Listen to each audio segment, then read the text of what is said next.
Hi, in this video, I'll show you how to use Vozo Visual Translate. Click Visual Translate.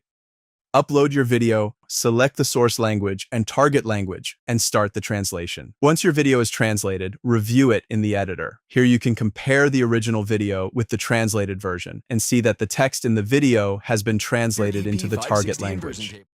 Edit text if needed. You can also adjust font, size, and enter exit animations. If unwanted text was translated, click Revert to Original, then Regenerate Video.